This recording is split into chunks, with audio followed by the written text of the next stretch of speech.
सुखराम कांग्रेस से। सुखाराम जी नहीं है, सुखराम जी।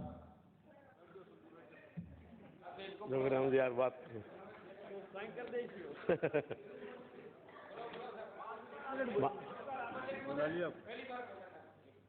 इनको बुलाएंगे आप चिंता मत करो। कंक्लूडिंग मैं उन्हीं से कराऊंगा आज की बहस का। माननीय उपाध्यक्ष महोदय, आज मांग संख्या 26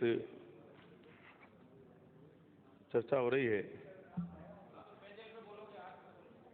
हाँ?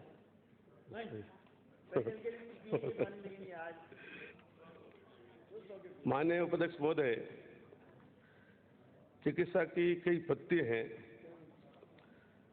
परंतु हमारे शास्त्रों में कहा गया पहला सुख निरोगी काया, दूसरा सुख घर में माया, ये सुख पुत्र आज्ञाकारी, चौथा सुख पतिव्रता नारी और पांचवा सुख राज में बस। माननीय शिक्षा मंत्री इस प्रस्ताव में होम्योपैथी और यूनानी दोनों के लिए जो माननीय मुख्यमंत्री ने बजट पेश किया है, दोनों पद्धति का कहीं भी उल्लेख नहीं। आयुर्वेदिक पद्धति जो हमारी पद्धति है, राजस्थान में इन आयुर्वेद पद्धति के लिए कई तरह की जड़ी बूटी अपने यहाँ पैदा होती है, इसको बढ़ावा मिल सकता है। एलोपैथी के अलावा जितनी भी पद्धति हैं, चाहे प्राकृतिक है, चाहे यूनानी है, चाहे होम्योपैथिक है, चाहे आयुर्वेदिक है, किसी का भी साइड इफेक्ट नहीं है सिवाय एलोपैथी के। ज्यादा बजट इस पे दिया गया है। मैंने पहले भी कहा था, इस साल सबसे कम बजट चिकित्सा को मिला है। अब कम क्यों मिला, इसका कारण क्या हो सकता है? मैं माननीय अध्यक्ष महोदय आपके मार्फत निवेदन करना चाहूंगा कि सत्ता पक्ष के लोग मांग कर रहे हैं और मांग में समय जाया कर रहे हैं। ये तो लिख के भी दे सकते हैं। बजट पे समालोचना होनी चाहिए, आलोचना नहीं, समालोचना। ये जरूरी नहीं है कि हम सत्ता पक्ष से इसलिए खाली इसकी वाहवाही करें और हम प्रतिपक्ष से इसकी आलोचना करें। बजट की हमें क्या चाहिए, क्या नहीं चाहिए, इस बात की समालोचना बैठ के की जानी चाहिए। मैं कर रहा हूं ना, मैं यही तो कर रहा हूं। मैं माननीय उपाध्यक्ष महोदय, पिछले दोनों बजट में पीपीपी मोड का बहुत प्रचार किया गया। पूरे राजस्थान में क्या पता कहां दी गई है।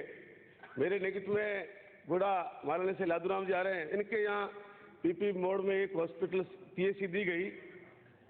मैं तो उसने स्टाफ लगाया है, केवल मात्र कागजों में स्टाफ दर्ज है, अनुदान ले रहे हैं।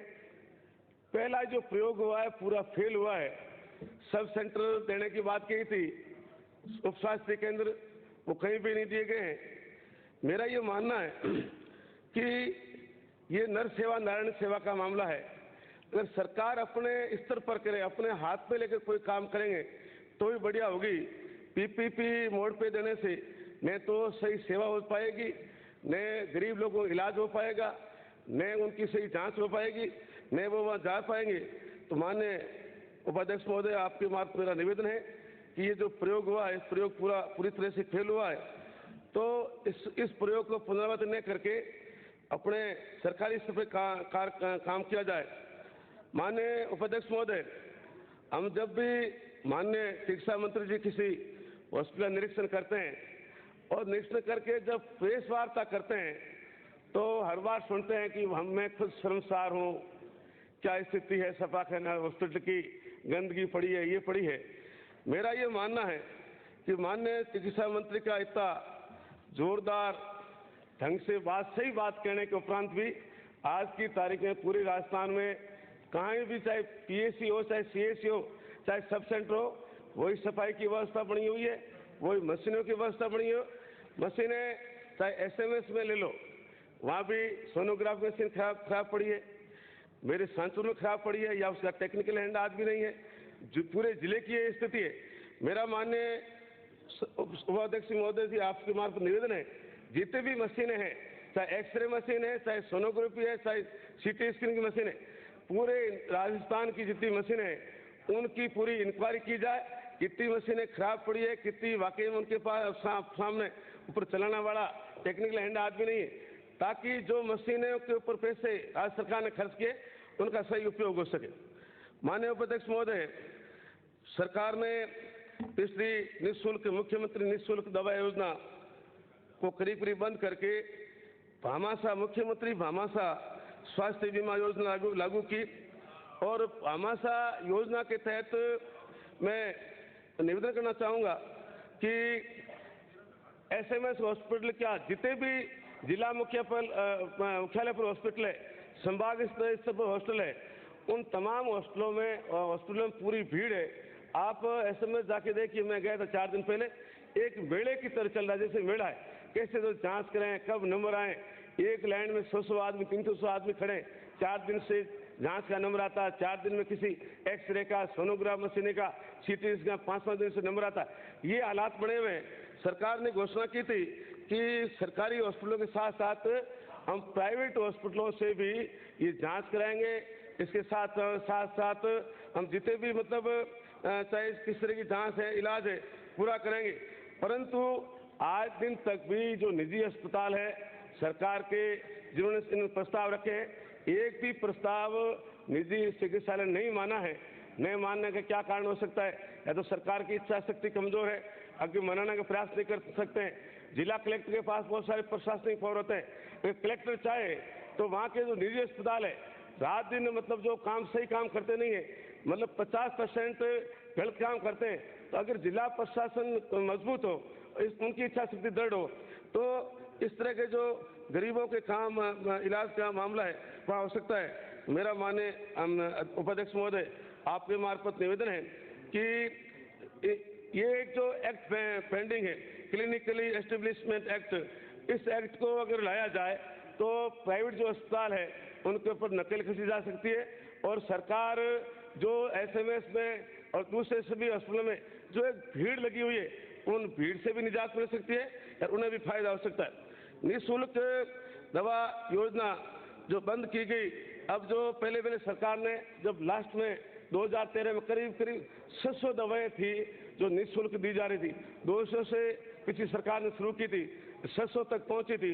आज की तारीख में ये है कि कोई भी दवा हो, अगर वो डॉक्टर लिखता है तो ड्रग वो जो हाउस है वहाँ जाते हैं तो बात एक की जाती है कि मेरे पास दवा नहीं है, जबकि ये व्यवस्था है कि सरकारी स्तर पर दवा नहीं है तो पैरेलल स्तर पर खरीद करके दवाई व्यवस्था की जाए। परंतु रोज अखबारों में पढ़ते हैं, चाहे जालोर जिले का मामला हो, चाहे राजधानी का मामला हो, अधिकारी जब डॉक्टर लिख के देता है, पर्ची लेकर के वो वहाँ जाता है तो वहाँ जाके मना करता है ये दवाई नहीं है, उस बेचारे के पास क्या स्थिति होती है, वो बाहर से दुकान से खरीदता है। तो मेरा आपसे निवेदन है कि जो पर्ची पे डॉक्टर लिखता है वो कम से कम दवाई हॉस्पिटल के अंदर ही मिले, ये उस डॉक्टर को पाबंद किया जाए।